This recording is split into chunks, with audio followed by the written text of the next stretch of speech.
ह्यावर्षी आवाहन केलेलं आहे भक्तगणांना 19 तारखेपर्यंत, म्हणजे 5 तारखेपासून 19 तारखेपर्यंत हे वृक्ष लागवड होणार आहे. पूर्ण भारत देशभर जिथे जिथे आमचा संप्रदाय असेल तिथे तिथे वृक्ष लागवड होणार आहे. तर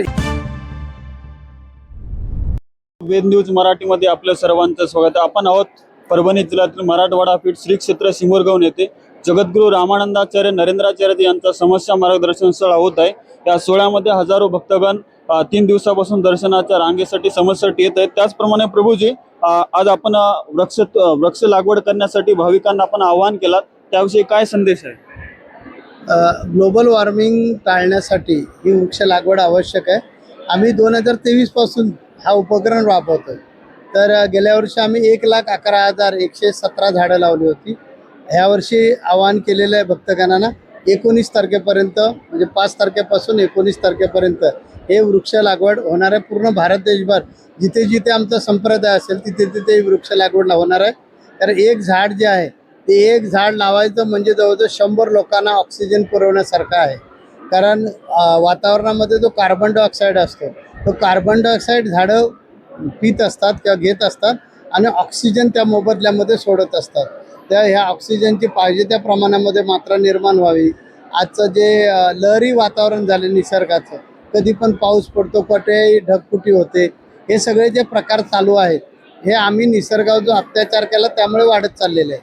आणि प्रामुख्याने आता आपल्या भारत देशामध्ये रस्त्यांचं जाळं जे विणलं जातं आहे, त्यामुळे या रस्त्यांना पूर्वी जी काही झाडं होती त्यांची तोड झालेली आहे. आणि त्या प्रमाणामध्ये मोठी झाडं जेवढी लावली गेली पाहिजे तेवढी झाडं लागली जात नाही आहे. आणि म्हणून ह्या गोष्टींचा दुष्परिणाम होत चालला आहे आणि ग्लोबल वॉर्मिंगचं प्रमाण वाढलं आहे. समाजहितात आपल्या संस्थानामार्फत समाजहितासाठी नवीन संकल्प काय? आम्ही समाजहितासाठी अनेक उपक्रम राबवतो. त्याच्यामध्ये रक्तदान करतो की ज्यांना thalassemia, sickle cell, kidney failure, blood cancer असे ज्यांना आजार आहेत अशा रुग्णांना रक्त मिळावं यासाठी सुद्धा आम्ही वर्षातून एकदा कॅम्प घेतो आणि लाखाच्या पटीमध्ये रक्त देतो. म्हणजे आमच्या समजुतीप्रमाणे महाराष्ट्र शासनाच्या जे एकूण रक्ताची गरज आहे त्याचे 10% रक्त आम्ही देतो या 15 दिवसाच्या कॅम्पमध्ये. वृक्ष लागवड आहे, त्यानंतर आम्ही ब्लड इन नीड सारखे एक उपक्रम राबवतो. गरज लागेल तेव्हा रक्त कॅम्प हा वेगळा विषय आणि गरज लागेल त्यावेळेस रक्त आणि पाहिजे त्या ग्रुपचं रक्त ही वेगळी आमची एक योजना आहे. त्या योजनेमार्फत वर्षभर आम्ही जवळजवळ 25-30 हजार लोकांना तर रक्त देतो. त्याशिवाय आमची ॲम्ब्युलन्स सेवा आहे, त्या ॲम्ब्युलन्स सेवेतून लोकांचे प्राण वाचवायचं काम केलं जातं. आता आम्ही जवळजवळ 217 लोकांचे बॉडी डोनेट केलेलं आहे. त्यानंतर 169 लोकांनी ऑर्गन डोनेट केलेलं आहे. त्यानंतर कच्चे बंधारे असतील ते कच्चे बंधारे बांधले जातात. हिंदू धर्मात संवर्धनासाठी वेगळ्या प्रकारे हिंदू धर्माची जागृती करण्याचं काम केलं जातं. मग अशा समस्या मार्गदर्शन कार्यक्रमामध्ये लोकांमधल्या अंधश्रद्धा दूर करून आपली संस्कृती काय आहे, आपले संस्कार काय आहेत हे लोकांना सांगितलं जातं.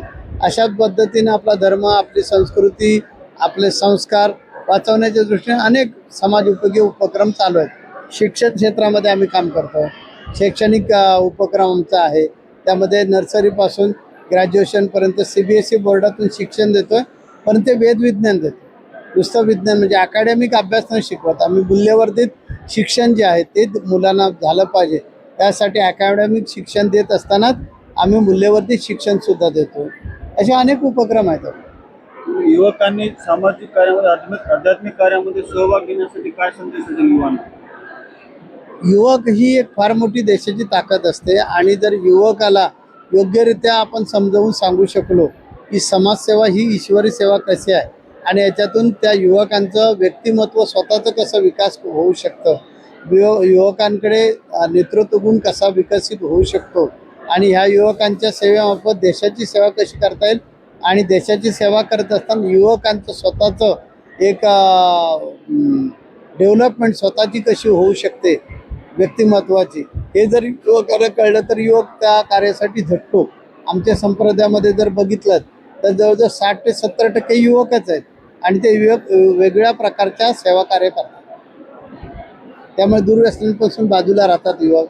कारण साधू संतांच्या ज्यावेळी सहवासात येतात त्यावेळेला दुर्व्यसनांपासून बाजूला होऊ शकतात आणि फॅशन, त्यानंतर पाश्चिमात्य संस्कृतीचं अंधानुकरण, ह्या ज्या गोष्टी आहेत त्याच्यापासून युवकाला दूर ठेवण्याचं काम आम्ही करत असतो.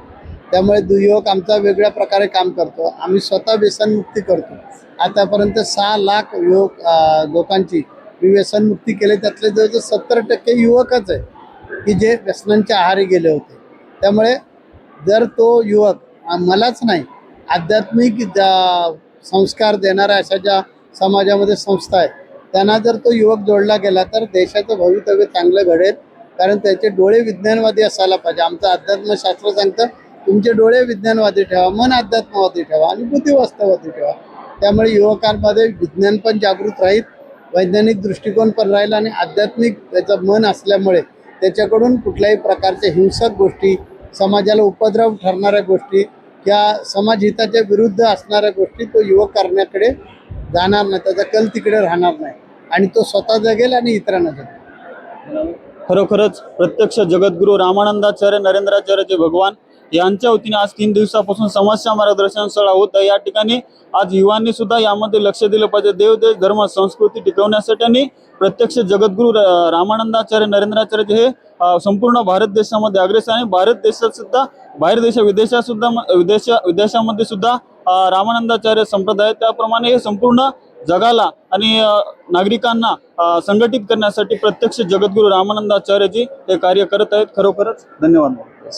जशास तसे ताज्या घडामोडी पाहण्यासाठी व आपल्या परिसरातील बातम्या प्रसारित करण्यासाठी आजच आमच्या चॅनलला सबस्क्राईब आणि लाईक करायला विसरू नका. संपर्क करा वेद न्यूज मराठी, सिद्धेश्वर मठपती, मुख्य संपादक.